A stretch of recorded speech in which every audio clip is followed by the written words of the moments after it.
Fall semesters are just about underway. College kids are back in the North Country. But there are fewer here than there could have been. Because of a travel ban from 40 countries around the world, some international students couldn't enroll here. That means less talent for the classrooms and the labs, and less money for the university's bottom line. That's today's story of the day.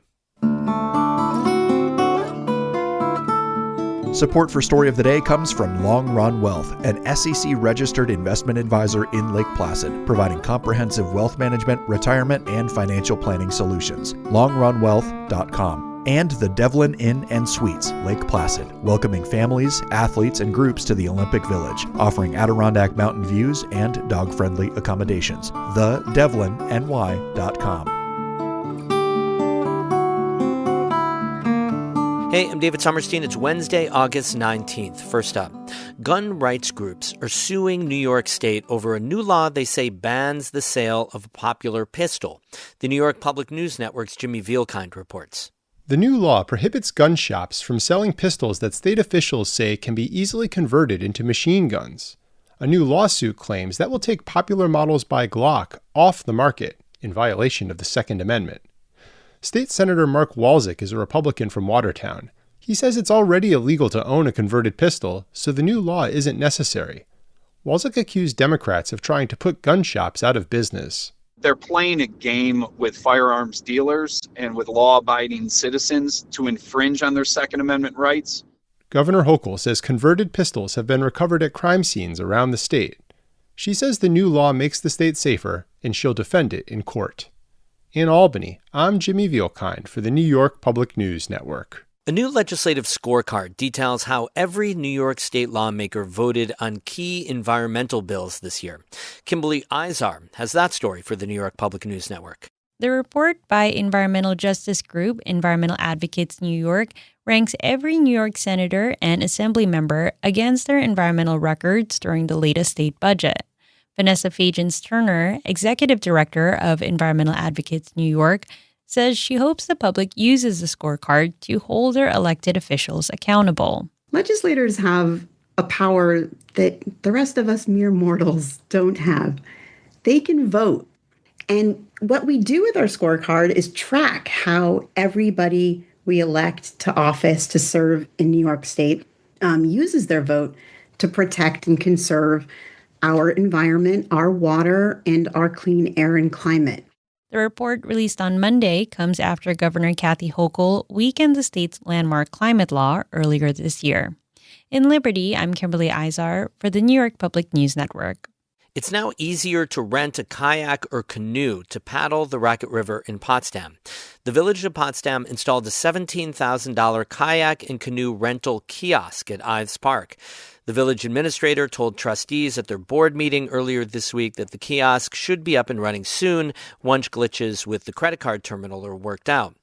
The automated kiosk can hold up to 12 kayaks or canoes and allows renters to check out boats, paddles, and life jackets without staff on site. According to North Country Now, the system is anticipated to make rentals more accessible and to cut down the time staff spends on managing rentals. Village officials say the kiosk will be open from April to October each year, sunrise to sunset.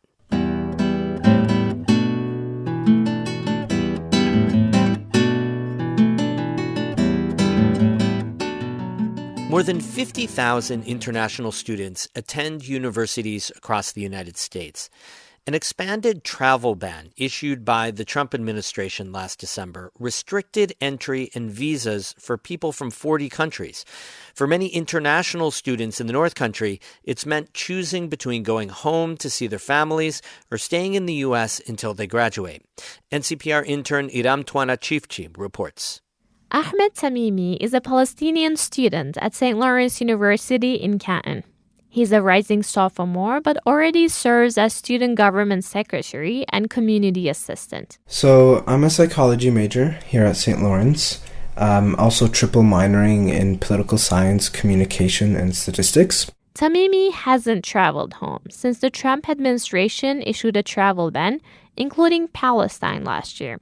Although he has a 5-year visa, he doesn't want to risk his education because he's worried he may not be allowed back into the country. He says not going home is weighing on him. With everybody else being with family right now and being able to visit, it's hard not to be with them, and FaceTimes do get old. Tamimi also got into a study abroad program to go to Spain this year. He now needs to choose between studying abroad or being able to continue his education here. St. Lawrence University's International Services Director, Sawang Lama, says the university organizes food pantries, meals, and outings during long breaks to support international students staying on campus. Lama says 5 admitted first-year students for this fall semester couldn't get visas because of the travel ban. I especially feel for the incoming students, but I hope they're able to get their visas at least by spring semester and they can make it here.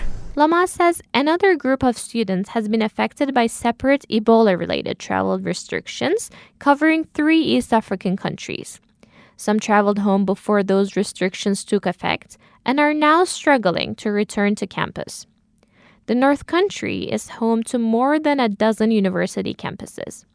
They are a huge economic driver. International students bring knowledge and tuition to the region.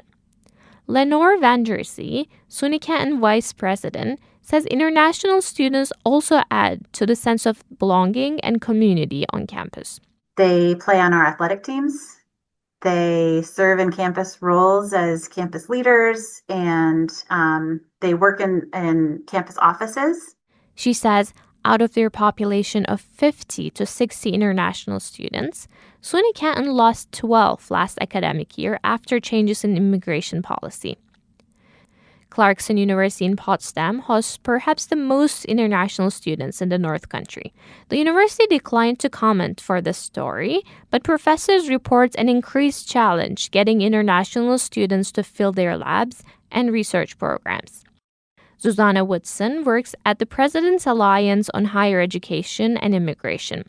She says 59% of the U.S. higher education institutions reported declines in international student applications for the last academic year.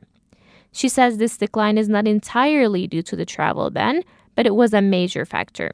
We as a country will ultimately lose because these bright people, the best of the best, the brightest of the brightest, will start going somewhere else.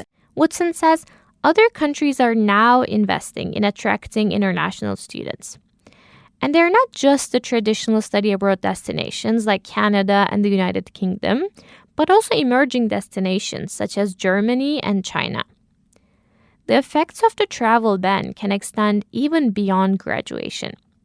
A graduate of a university in upstate New York says her work authorization was delayed due to the travel ban. She doesn't want to disclose her identity due to security concerns.